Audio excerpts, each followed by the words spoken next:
नमस्कार, स्वागत है आपका राज्यसभा टीवी के इस खास कार्यक्रम विशेष में। मैं हूं आपके साथ दीपक डोभाल और विशेष की इस खास कड़ी में आज हम पहुंच चुके हैं केरल की राजधानी त्रिवेंद्रम, जहां पर इंडियन हिस्ट्री कांग्रेस का 77वां सम्मेलन चल रहा है। हम आपको बताएंगे क्यों ये सम्मेलन महत्वपूर्ण है, यहाँ पर किन किन बातों पर चर्चा हुई, किन किन बातों पर विचार मंथन हुआ। साथ ही हम आपको ये बताएंगे कि इस सम्मेलन में आइडिया ऑफ इंडिया और धर्मनिरपेक्षता यानी कि सेकुलरिज्म के मुद्दे पर क्यों बहस हुई, क्यों ये मुद्दा छाया रहा। इसके अलावा बात होगी इतिहास के प्रति लोगों के रुझान की और आने वाली पीढ़ियों में जो इतिहास के प्रति ललक है उसका क्या मिजाज है। तो आइए शुरू करें आज का विशेष।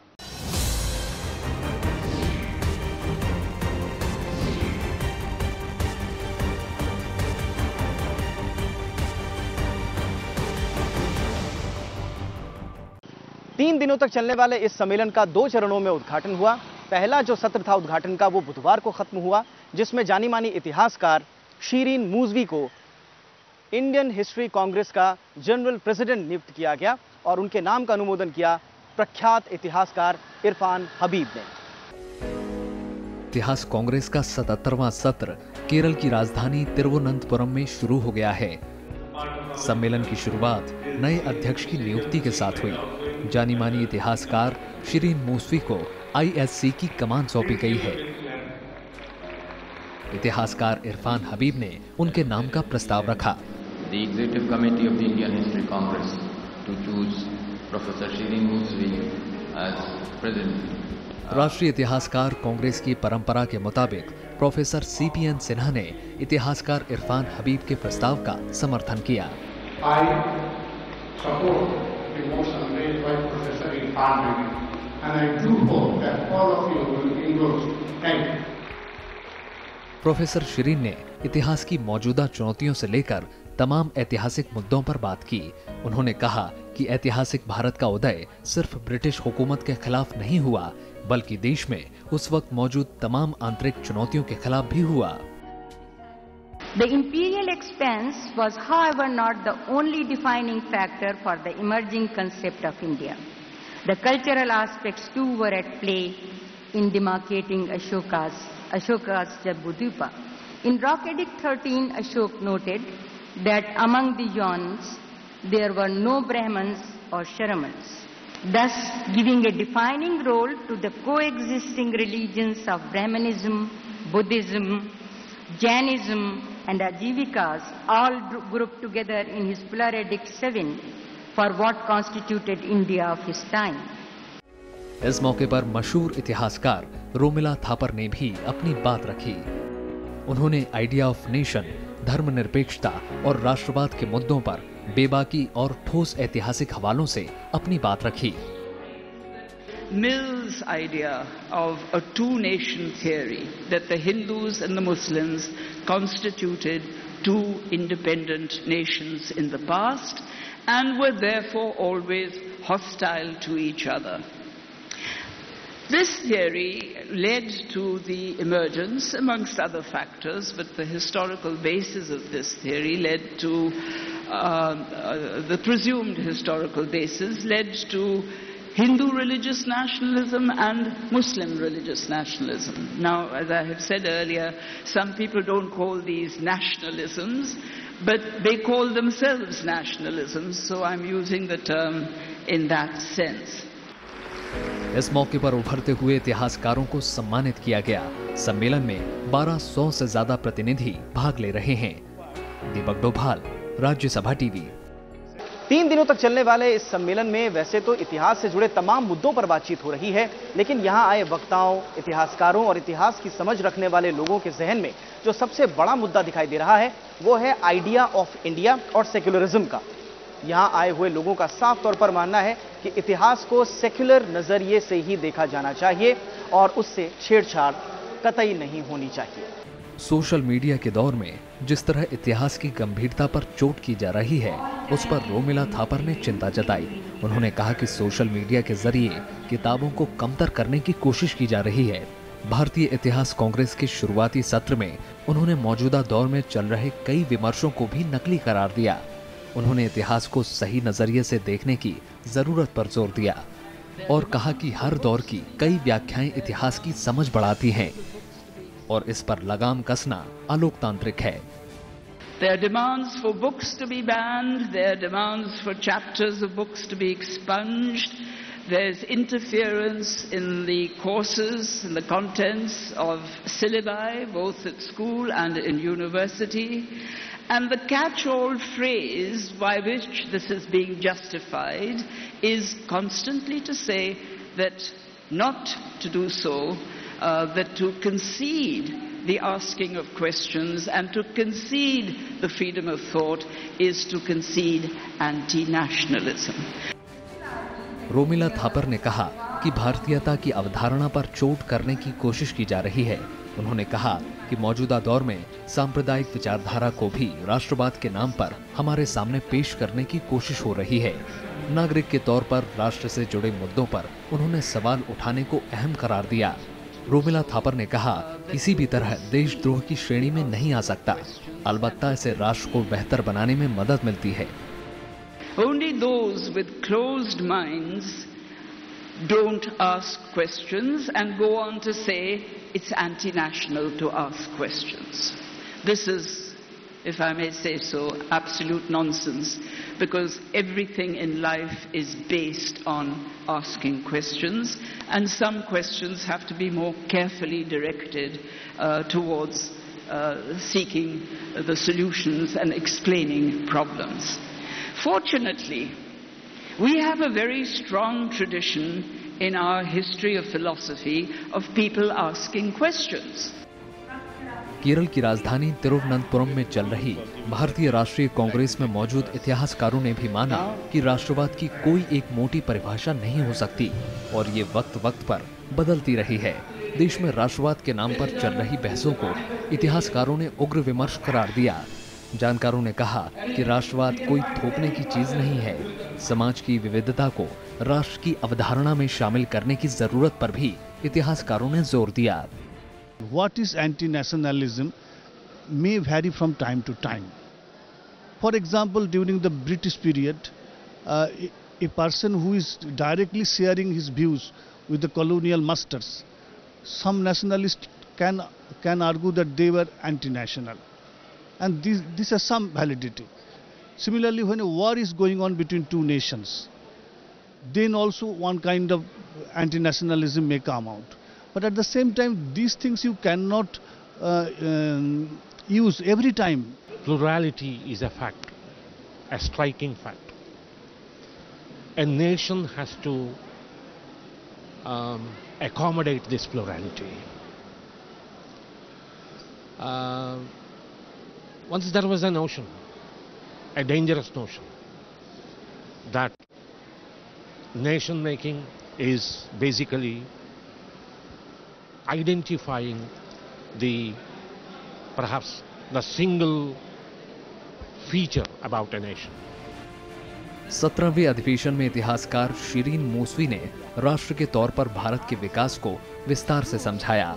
उन्होंने प्राचीन काल से लेकर मौजूदा दौर तक राष्ट्रवाद की अलग-अलग अवधारणाओं से लोगों को अवगत कराया।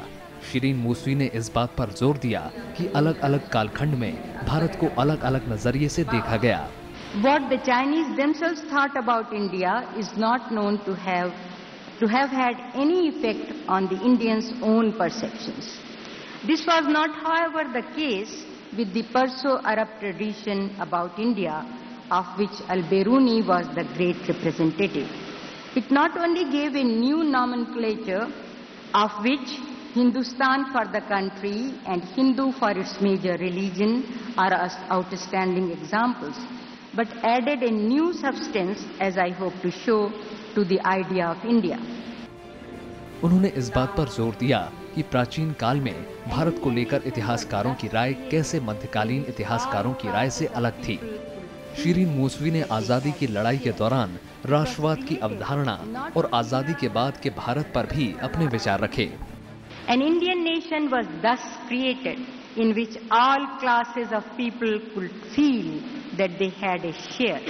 It was created not only in opposition to the British rulers, but also in face of the hostility from within, especially from the advocates of two-nation theory based on religious identities, headed by Savarkar and Muhammad Ali Jinnah. Partition was the price paid.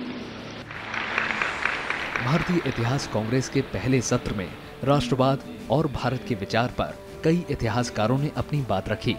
इतिहासकारों का मानना है कि इस मुद्दे पर आगे भी बात जारी रहनी चाहिए। हमारे यहाँ जो एक पुरानी बहस 1920 से चल रही है, राष्ट्र क्या है। अंग्रेजों ने कहा राष्ट्र है ही नहीं, भारत राष्ट्र, उनके पास राष्ट्र है नहीं, राष्ट्र बहुत एडवांस चीज है। हम लोगों ने कहा ठीक है, हम नहीं है, बनने की कोशिश कर रहे हैं, और उसी बनने की कोशिश हमारी चल रही है, नेशन इन द मेकिंग। क्योंकि देखिए 1820-22 अगर देख लें आप, जब राष्ट्र की एक तरह से आइडिया इमर्ज कर रही थी, असम हमारे साथ नहीं था, नागालैंड नहीं था, मिजोरम नहीं था, सब हमारे साथ है। कारगिल लड़ाई के बाद मिजोरम में शहीदी दिवस मन रहे हैं ना, तो एक राष्ट्र की भावना आई है। तो ऑब्वियसली हिस्ट्री जो है सबसे डेवलप्ड डिसिप्लिन है। इतिहासकारों ने आजादी के बाद से अब तक देशभक्ति को लेकर बने विचारों और मौजूदा दौर में इनकी मान्यताओं पर भी बात रखी। दीपक डोभाल के साथ ब्यूरो रिपोर्ट, राज्यसभा टीवी। फिलहाल वक्त एक छोटे से ब्रेक का। ब्रेक के बाद जल्द लौटेंगे और बताएंगे आपको इंडियन हिस्ट्री कांग्रेस के इतिहास के बारे में।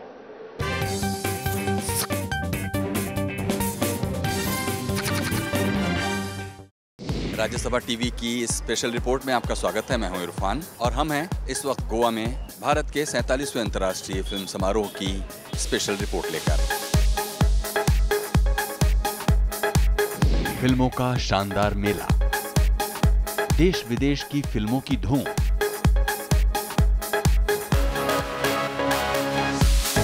देखिए भारत के 47वें अंतर्राष्ट्रीय फिल्म महोत्सव पर हमारी खास पेशकश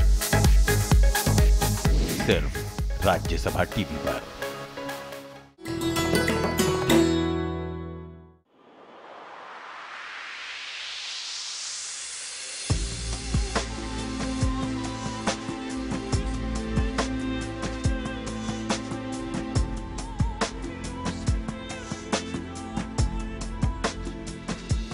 बौद्ध वृक्ष गया स्थित प्राचीन महाबोधि मंदिर के आंगन में लगा करीब 120 साल पुराना पेड़ बौद्ध धर्म के 4 प्रमुख तीर्थ स्थानों में से एक। कहते हैं इसी जगह महात्मा बुद्ध ने की थी तपस्या और जिस पीपल के नीचे बुद्ध को मिला था ज्ञान, ये बौद्ध वृक्ष है उसी की संतान।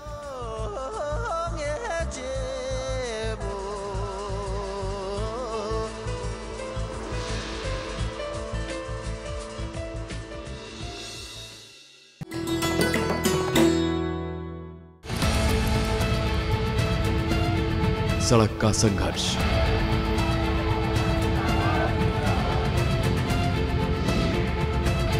जनता के मुद्दे। हम किसी भी नेगोशिएशन में नहीं जाने वाले हैं प्रशासन से। डू और डाई की स्थिति है हमारे लिए। संसद की बात, नेताओं के अल्फाज। जीएसटी से बिहार का भरपूर लाभ होने वाला। ये पूंजीवाद का विकसित नहीं, ये विकृत रूप। जांच जो हो रही है वो सीबीआई के द्वारा हो रही है। I think the last of the powers left with the courts. दुनिया के कोने कोने में क्या रहा खास?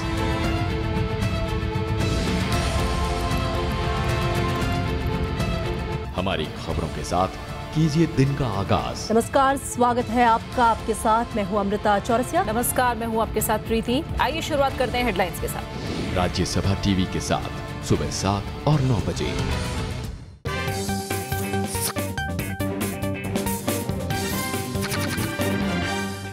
जानी मानी इतिहासकार शीरीन वूजवी को इंडियन हिस्ट्री कांग्रेस का जनरल प्रेसिडेंट नियुक्त किया गया है। वो विगत कई दशकों से इतिहास से जुड़े लेखन से जुड़ी रही हैं और साथ ही साथ ऐतिहासिक तथ्यों के रिसर्च में भी उनका खासा काम है। आइए देखते हैं उनके साथ हमारी यह खास बातचीत। आपकी प्राथमिकताएं क्या रहेंगी मैम? हमारी, आप जैसे कहते हैं, प्राथमिकता ये है कि हिस्ट्री ठीक से लिखी भी जाए और ठीक से पढ़ाई भी जाए। वो किसी की विशेष पर ना हो कि आज आप ये चाहते हैं कि हम ये कह दें कि ये पीरियड अच्छा था या ये बुरा था या फलां ने अच्छा किया था। हिस्टोरियन किसी के ऊपर जजमेंट के लिए नहीं बैठता। वो जो भी फैक्ट्स हैं उनको सामने लाता है और उससे आप कोई निष्कर्ष निकालते हैं पढ़ने वाला। और बच्चों के दिमाग को अगर स्कूलों में पढ़ाया जा रहा है तो उन्हें उससे पॉइजन नहीं किया जाना चाहिए। लेकिन आजकल एक नया विषय उभर कर आया है और उसमें बार बार बातचीत भी हो रही है, idea of India, secularism, nationalism versus anti nationalism. तो ये इतिहासकारों के जहन में अचानक से ये इतना इम्पोर्टेंट क्यों हुआ, इसकी क्या ज़रूरत महसूस हुई? देखिए, इतिहासकार भी इसी उस एटमॉस्फेयर में रहता है और जो देश में हो रहा है उसको रिएक्ट करता है। इस वक्त जैसा मुझे यकीन है कि आप भी ये मानेंगे कि एक बहुत ज़्यादा ये अटेम्प्ट चल रहा है कि किसी तरह से देश के इतिहास को बिल्कुल दूसरी तरह से पेश किया जाए। लेकिन ये जो पीढ़ी, आप लोगों की जो पीढ़ी है, इससे जो आने वाली पीढ़ी है, जिनको हम बडिंग हिस्टोरियंस कह रहे हैं, वो विरासत कैसे जा रही है? क्या आप उससे संतुष्ट हैं? देखिए, संतुष्ट होने की बात तो नहीं कही जा सकती कि कोई संतुष्ट है, क्योंकि स्कूलों में क्या पढ़ाया जा रहा है और इवन कॉलेज लेवल के ऊपर और यूनिवर्सिटी लेवल पर यूजीसी किस किस्म की सैम्पल स्टडीज़ करवा रही है, इससे बहुत फ़र्क पड़ता है। और अगर कोई गवर्नमेंट, अब तक गवर्नमेंट कभी इसमें हाथ नहीं लगाती थी, ये हिस्टोरियंस पर छोड़ा जाता था, हर सब्जेक्ट वालों पर छोड़ा जाता था। और सबसे ज़्यादा सेंसिटिव सब्जेक्ट हिस्ट्री है कि हिस्टोरियन जो दिल चाहे तय करें, जिस तरह दिल चाहे पढ़ाएं। अब परेशानी ये है कि बार बार उसमें पॉलिटिकल इंटरफेरेंस होता है। आपको मालूम है कि चाहे एनसीईआरटी हो, चाहे बोर्ड्स हों, उनमें कौन किताबें इंट्रोड्यूस की जा रही हैं और कैसे पढ़ाई जा रही हैं, इसमें हिस्टोरियंस का अब कोई बहुत ज़्यादा हाथ नहीं रह गया है। आने वाली जो सरकारें हैं या मौजूदा सरकार हैं, इनसे आपकी क्या अपेक्षा है बतौर इतिहासकार, या मैं कहूँ कि इंडियन हिस्ट्री कांग्रेस के नुमाइंदा होने के? सबसे ज़्यादा अपेक्षा ये होती है कि साहब वो एकेडमिक वर्ड को एकेडमिक्स पर ही छोड़ दें और अपने वोटों और अपने पर्पस के लिए इस्तेमाल प्रयोग मत करें। तो ये थी शिरीन मूसवी जी से खास मुलाकात। कैमरा पर्सन जितेंद्र के साथ मैं दीपक डोभाल, राज्यसभा टीवी, त्रिवेंद्रम। 2005 में पद्म भूषण सम्मान से सम्मानित देश के प्रख्यात इतिहासकार इरफान हबीब साहब ने भी इंडियन हिस्ट्री कांग्रेस के 77वें सम्मेलन में शिरकत की। हमने उनसे खास बातचीत की। इंडियन हिस्ट्री कांग्रेस एक बार बार जो चीज़ आ रही है वो आ रही है आइडिया ऑफ इंडिया और सेकुलरिज्म, इस पर आपके क्या ख्यालात हैं सर? जो आइडिया ऑफ इंडिया है, भारत का परसेप्शन, तसव्वुर, उसका क्या मतलब है? क्या ये मतलब है कि हमारी जो भी गवर्नमेंट कहे वो चाहे गलत हो तब भी हम सही कहेंगे, या ये मतलब है कि हम भारत में चाहते हैं कि बाज़ वैल्यूज़ हो, बराबरी हो, जमहूरियत हो, गणतंत्र हो, समाजवाद हो? तो इसलिए ये बहस तो आज ख़त्म नहीं होगी, ये चलती रहेगी। और इसमें दो पक्ष उभर कर सामने आ रहे हैं और वो बहस है नेशनलिज्म वर्सेस एंटी नेशनलिज्म पर। तो ये इतिहासकारों के नज़रिए में अचानक से ये क्यों बात केंद्र में आ गई? नहीं, मेरे ख्याल में ये बात सही नहीं है कि सिर्फ यही मसला है। इतिहास के बहुत से और एस्पेक्ट्स हैं। आप किसानों की क्या हालत थी, मजदूरों की क्या हालत थी, साइंस के बारे में क्या सोचा जा रहा था, ये सब है। कि फिरोज शाह की जो नहरें थीं उनका क्या रास्ता था, कैसे गुजरती थीं, उससे तो कोई मतलब नहीं भारत के उसके कॉन्सेप्ट से। लेकिन जब तक ये चीज़ें कायम न हो जाएं, जब तक इतिहास पूरी नहीं होती, तो इतिहास तो हर छोटी छोटी चीज़ को भी उसे देखना पड़ता है कि उस ज़माने में क्या, जो कुछ भी हमें मालूम हो हमें उसे देखते हैं। मौजूदा दौर में कि साहब आप सवाल मत पूछिए, लेकिन आज मैं सुन रहा था कि तमाम जो पैनलिस्ट हैं, जो वक्ता हैं, वो कह रहे थे कि यदि आप सवालात नहीं पूछते तो शायद इतिहास भी नहीं होता। नहीं, ये तो सिर्फ कह ही रहे हैं कि सवाल मत पूछिए, कहीं हमसे सवाल मत पूछिए। और जो हम जवाब दे रहे हैं वही सवाल का जवाब है, तो दोनों चीज़ें कह रहे हैं। ऐसा तो इतिहास में नहीं हो सकता। और अब ये बहस हो रही है कि साहब सत्ता के द्वारा लिखा जाने वाला इतिहास, ये इस पर क्या कहेंगे? अगर ये कोई कहता है, जैसे सरकार कहती थी कि आप किसी दूसरे मजहब वालों को बुरा मत कहिए, ये हमारे भारत में हुआ। 60s और 70s में बड़ा ऑफेंसिव था कम्युनलिज्म का, और गवर्नमेंट ऑर्गेनाइजेशंस ने उसका मुकाबला किया, टेक्स्ट बुक्स निकाली। तो इसलिए सत्ता में ये भी फ़र्ज़ होता है कि चाहे केमिस्ट्री हो चाहे हिस्ट्री हो, उसके लिए कुछ उसूल तय किए जाएं। आपके लिए नेशनलिज्म क्या है, राष्ट्रवाद? कि नेशनलिज्म का मतलब है कि हम अपनी कौम को इम्प्रूव करें, अपनी नेशन को। भांड होने का मतलब नहीं है नेशनलिज्म, बल्कि वो तो बिल्कुल खराब कर देता है, नेशन को ख़त्म कर देता है। बहुत बहुत शुक्रिया सर हमसे बातचीत करने के लिए। तो ये थी इरफान हबीब साहब से खास मुलाकात। कैमरा पर्सन जितेंद्र के साथ मैं Deepak Doval, Rajya Sabha TV, Trivandrum. Indian History Congress का एक शानदार इतिहास रहा है। आज़ादी के पहले से काम कर रहे इस मंच ने भारतीय इतिहास को वैज्ञानिक तरीके से समझने में बड़ी महत्वपूर्ण भूमिका निभाई। अब तक इसके 77 सम्मेलन हो चुके हैं। आइए एक नजर डालते हैं इंडियन हिस्ट्री कांग्रेस के इतिहास पर।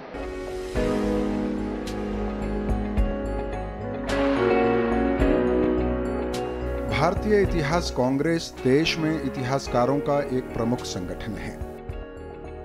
इसका मुख्य उद्देश्य भारतीय इतिहास का वैज्ञानिक अध्ययन और लोगों में इतिहास की समझ बढ़ाना है।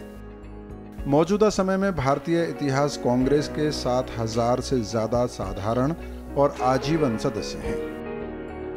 भारतीय इतिहास कांग्रेस अपने सालाना अधिवेशन के अलावा कई दूसरे कार्यक्रमों का आयोजन करती है। इसके अलावा मैगजीन, विवरणिका, शोध ग्रंथ और किताबों का प्रकाशन भी करती है। भारतीय इतिहास कांग्रेस को हर साल करीब 600 शोध पत्र प्रकाशन के लिए मिलते हैं। इनमें से करीब 100 हर साल सालाना अधिवेशन से पहले प्रकाशित कराए जाते हैं। हिस्ट्री को एक ऐसी लाइन पर रहना चाहिए जो नेशन या राष्ट्र के हित में हो। तो राष्ट्र के हित के माने ये नहीं है कि उसको किसी दूसरी तरह का हित हो, बल्कि एकेडमिकली उसका क्या हित है। भारतीय इतिहास कांग्रेस का पहला अधिवेशन आधुनिक इतिहास कांग्रेस के नाम से आयोजित किया गया। 1935 में आयोजित इस कार्यक्रम को संबोधित करते हुए इसके पहले अध्यक्ष प्रोफेसर शफात अहमद खान ने भारतीय इतिहास के सभी पहलुओं का अध्ययन करने पर जोर दिया। उन्होंने कहा कि महज राजनीतिक इतिहास पढ़ने के बदले अतीत की उन घटनाओं को खोजा जाए जो हमें एक जगह जोड़ती हैं। ये जाहिर है कि फैक्ट्स में कभी ये भी होता है कि इतिहास में बहुत से फैक्ट्स मालूम ही नहीं होते। तो आप ये थोड़ी समझेंगे अगर आपको मालूम नहीं है कि किसी ज़माने में औरतों के साथ बर्ताव हो रहा था कि क्योंकि हमें मालूम नहीं तो बड़ा अच्छा ही बर्ताव हुआ होगा, ये तो आप नहीं कह सकते। तो एब्सेंस ऑफ फैक्ट्स से भी ये नहीं साबित होता कि इतिहास में फलां चीज़ नहीं थी। तो इतिहास सिर्फ फैक्ट से नहीं डील करती है, वो एब्सेंस ऑफ फैक्ट से भी डील करती है। 1938 में आयोजित दूसरे सम्मेलन में संगठन का नाम बदलकर भारतीय इतिहास कांग्रेस कर दिया गया। इसके साथ ही एजेंडा में चर्चा के लिए प्राचीन, मध्यकालीन और आधुनिक भारत का इतिहास नाम से 3 विषय जोड़े गए।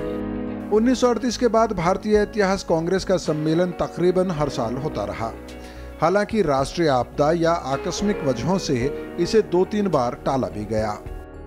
इस साल भारतीय इतिहास कांग्रेस का 77वां सालाना अधिवेशन केरल के तिरुवनंतपुरम में आयोजित किया जा रहा है। दीपक डोभाल के साथ जैगम मुर्तजा, राज्यसभा टीवी।